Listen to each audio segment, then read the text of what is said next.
Hello dear students, आज हम करेंगे surface area and volume chapter की एक्सरसाइज 13.3 को सॉल्व।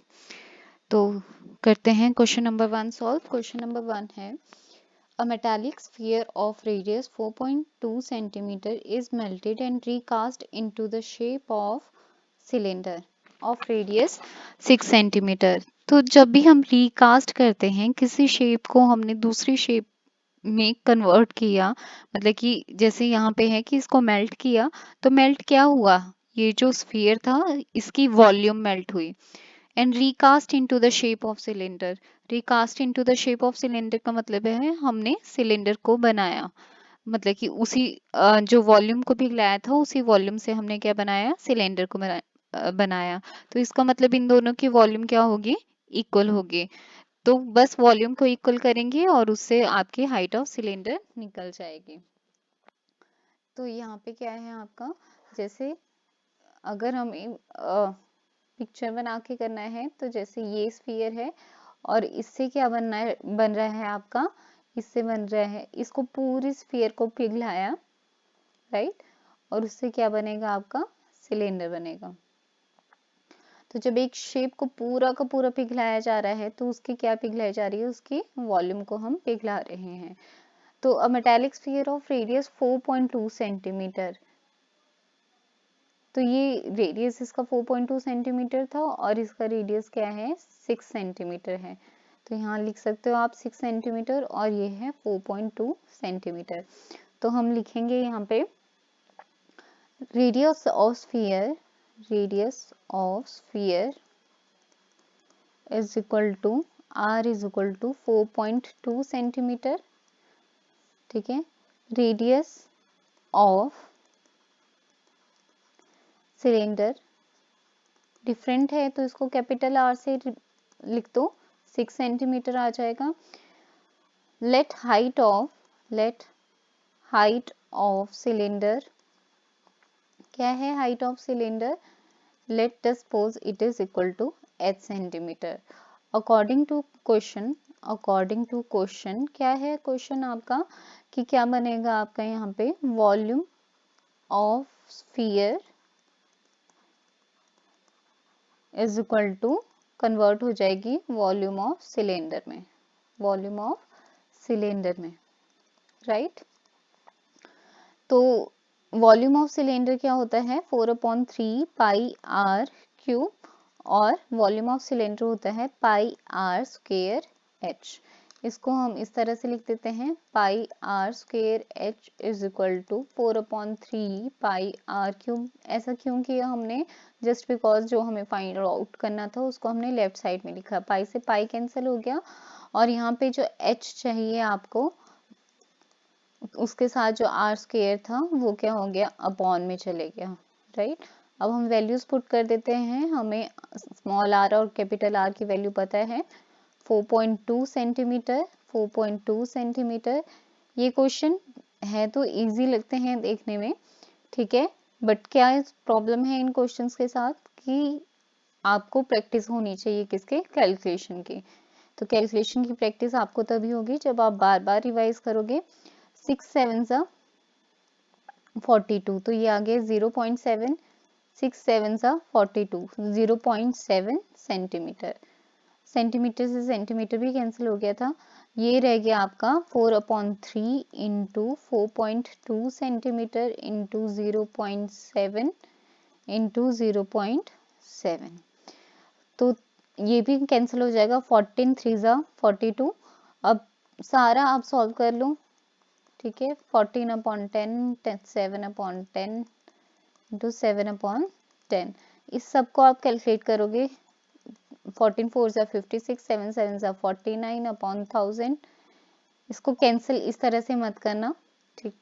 तो h कितना आ जाएगा आपके पास, h आ जाएगा 2744/1000 centimetre, which is equal to 2.744 centimetre. तो ये था first question which is very easy. Main part है कैलकुलेशन का, इसको आप अच्छे से प्रैक्टिस करके जाना, तभी आप पेपर में या टेस्ट में अच्छा परफॉर्म कर पाओगे। Metallic sphere of radii 6 cm, 8 cm and 10 cm respectively are melted to form a single solid sphere.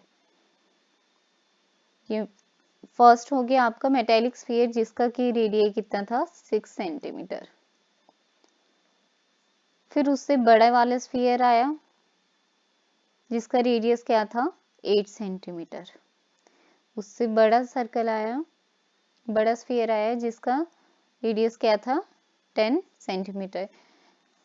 Are melted to form a single solid, मतलब कि इस वॉल्यूम को पिघलाया, फिर इस वॉल्यूम को मेल्ट किया, फिर इसको, इसलिए मैंने तीनों के बीच में प्लस ऐड किया।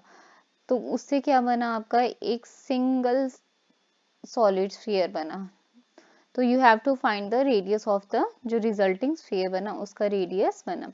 तो देखो मैंने आपको लास्ट क्वेश्चन में भी यही क्लियर किया, जब हम किसी चीज किसी शेप को पिघला रहे हैं मतलब कि हम क्या कर रहे हैं उसका वॉल्यूम को मेल्ट कर रहे हैं। तो हमने 6 सेंटीमीटर रेडियस वाले स्फीयर को मेल्ट किए, इसको भी मेल्ट किया और इसको भी मेल्ट किया, इसकी वॉल्यूम को भी।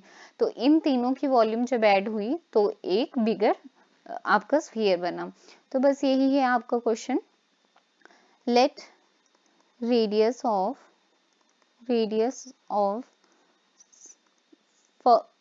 let radius of first sphere, क्योंकि 3 है तो हम फर्स्ट सेकंड थर्ड करके लिख देंगे। First sphere R1 is equal to 6 centimetre.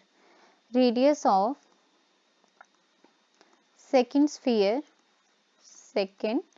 Sphere R2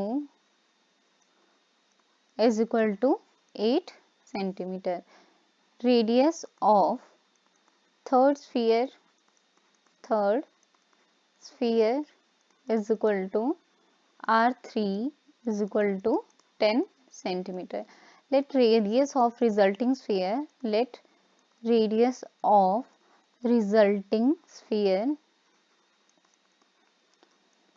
is equal to, let us say, capital R centimeter. According to question, volume of resulting sphere is equal to कैसे बनी थी ये volume of first sphere plus volume of second sphere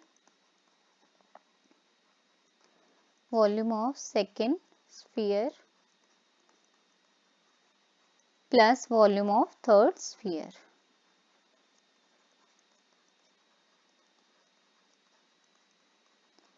right, तो volume of resulting sphere क्या हो गया 4/3 pi are cube. Volume ये होती है 4/3 पाई R1 क्यूब, 4/3 पाई R2 क्यूब प्लस 4/3 पाई R3 क्यूब।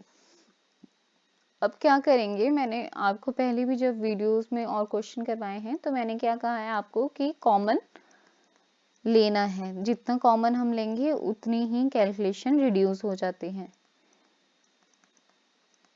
तो ये 4/3 पाई से 4/3 पाई कैंसिल हो गया, R cube is equal to R1 cube plus R2 cube plus R3 cube. अब R1 R2 की वैल्यू पुट कर दो, क्या क्या थी 6 centimetre cube plus 8 centimetre cube plus 10 centimetre cube. तो क्यूब्स आपको एटलीस्ट 15 तक लर्न हो तो अच्छा है, एग्जामिनेशन पॉइंट ऑफ व्यू से आपके पेपर में इजी हो जाएगा कैलकुलेशंस को करना। 8 का होता है 512 सेंटीमीटर क्यूब और 10 का होता है 1000 सेंटीमीटर क्यूब। इस सब को आप कैलकुलेट करोगे तो 1728 सेंटीमीटर क्यूब आएगा। अगर आपको 15 तक क्यूब लर्न होते हैं तो आपको पता होगा कि ये 12 का क्यूब होता है। तो लेट अस सपोज कि आप लोगों को नहीं लर्न तो मैं करवा देती हूँ। यहाँ पे हम इसकी फैक्टराइजेशन करेंगे, आप फैक्टर बनाओगे इस तरह से इसके साइड में। तो कैसे बनेंगे फैक्टर, 2 8 16, 2 6 12, 2 4 8, 2 4 3 2, 2 2 2 4 16।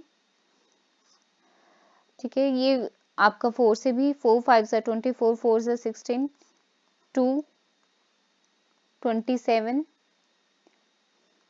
3 3 9 सा 3 3 सा इस तरह बनेंगे। मैं आपको थोड़ा डिटेल में करवा दिए जिन बच्चों को नहीं आता होगा। तो यहाँ पे इस तरह से क्यूब रूट बनेंगे 2 इंटू 2 इंटू 2। 4 को हम क्या लिख देंगे यहाँ पे ब्रेक डाउन करके 2 इंटू 2 लिख देंगे 2। हम सिर्फ क्योंकि यहाँ पे प्राइम फैक्टर्स लिखेंगे तो यहाँ पे ये और इन तीनों में से एक एक बाहर आएगा 2 into 2 into 3 which is equal to, और सेंटीमीटर क्यूब में से सेंटीमीटर बाहर आएगा तो which turns out to be 12 centimetre. और अगर आपने 15 तक लर्न किए होंगे तो आपको पता होगा 12 का क्यूब होता है 1728। ठीक है, तो इसीलिए कोशिश करना 15 तक क्यूब लर्न करने की। उसके बाद है third question, a deep well with diameter 7 metre is dug. एक वेल है, वेल किस शेप का होता है? वेल किस शेप का होगा? सिलेंड्रिकल शेप का होता है हमेशा। जो आपके एग्जाम में कंसीडर किया गया, जो आपके सिलेबस में कंसीडर किया गया है उसके अकॉर्डिंग वेल क्या है? सिलेंड्रिकल शेप का है। अब 20 metre deep well, 20 metre deep well का मतलब है इसकी आपके पास क्या दे दी है? डेप्थ या फिर हाइट दे दी है 20 मीटर। इस well with diameter 7 metre, 7 metre diameter है तो 3.5 या 7/2 आपका रेडियस हो जाएगा। इस dug and the earth from digging का मतलब है जो मिट्टी उससे निकली। देखो जब आप खुदाई करोगे कुआं बनाने के लिए तो उसमें से मिट्टी निकलेगी, कुछ मटेरियल निकलेगा, तो जो उसमें से मिट्टी निकली, अब वो मिट्टी कहाँ से निकली? वो निकली उसकी वॉल्यूम में से। Evenly spread out to form a platform. Platform जो है वो किस शेप का होता है? वो होगा आपका क्यूबॉइडल शेप का होगा। ठीक है, तो ये इस तरह से आपका प्लेटफॉर्म बना जिसकी क्या होगी? लेंथ, जिसके डायमेंशंस दिए हैं, लेटर से लेंथ 20 मीटर है और विड्थ क्या है? 40 मीटर। तो आपको क्या बोला है? हाइट बोला है निकालने के लिए।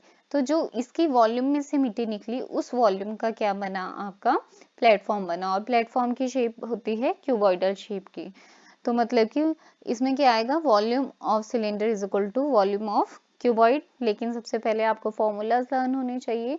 डायमीटर ऑफ वेल क्या दिए हैं यहाँ पे? Diameter of well is equal to 7 metre.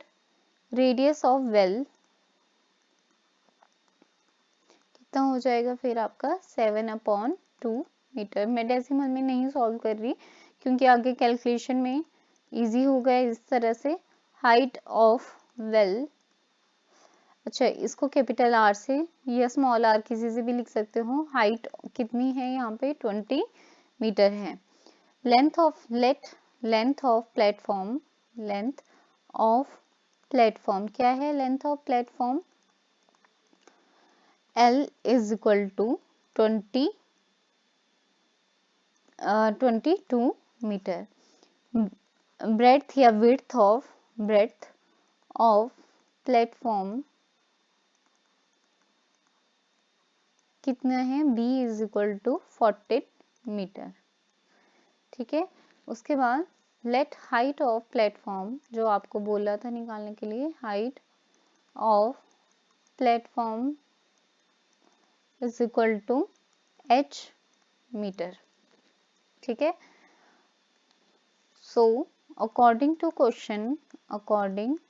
Question क्या हो जाएगा? Volume of earth dug out. ये जो अर्थ डग आउट, अर्थ का मतलब है ये मिट्टी। Earth dug out from well is equal to, किसकी इक्वल दी है? Volume of platform. अब ये जो प्लेटफॉर्म है ये क्या हो जाएगा आपका? यहाँ पे मेंशन कर दो कि प्लेटफॉर्म हमारा क्यूबॉइड शेप का होता है। तो यहाँ पे और वेल का मतलब है आपका, यहाँ पे सिलेंडर मेंशन कर दो। ठीक है, वैसे तो आपने फिगर भी बनाई है बट फॉर मोर क्लैरिटी, तो ये हो जाएगा आपका pi are square, pi are square. अच्छा हमने ये कर दिया था ना, यहाँ पे स्मॉल h लिख लो क्योंकि दोनों आपके कैपिटल नहीं हो सकते, is equal to length into breadth into height. ये होता है प्लेटफॉर्म का formula, sorry volume of cuboid का फॉर्मूला। तो अब हमें निकालना क्या है, ये निकालना है, तो जो चीज फाइंड आउट करनी है उसको हम लेफ्ट साइड में लिख लेते हैं, पाई आर स्क्वायर h। तो capital H is equal to pi are square h upon L into b, right. तो अब वैल्यूज पुट करते हैं, 22/7, 7/2 इंटू 7/2 इंटू h कितना था आपके पास यहाँ पे, h था 20 मीटर। तो ये भी मीटर में है, ये भी मीटर में है, ये 20 मीटर है। अब लेंथ इंटू ब्रेड्थ, लेंथ कितनी थी, लेंथ थी 22 मीटर और वो था 14 मीटर, 22 मीटर इंटू 14 मीटर। अब जो कैंसिल हो रहा है, 7 से 7 कैंसिल हो रहा है, राइट। 2 से आपका ये कैंसिल हुआ, 10 मीटर रह गया। अब 22 से 22 कैंसिल हो रहे हैं, कंप्लीट कैंसिल हुआ। 7 से ये कैंसिल हुआ, 7 2 ज़ा 14, तो 2 5 ज़ा 10। तो हाइट है तो सिंगल डायमेंशन में होगी, मीटर में होगी, तो 5/2 metre which is equal to 2.5 metre. Therefore height of platform, therefore height of platform is equal h is equal to 2.5 metre. तो ये थे एक्सरसाइज 13.3 के क्वेश्चन नंबर 1, 2 एंड 3। मिलते हैं नेक्स्ट वीडियो में नेक्स्ट क्वेश्चंस के साथ। Till then keep learning and keep practising.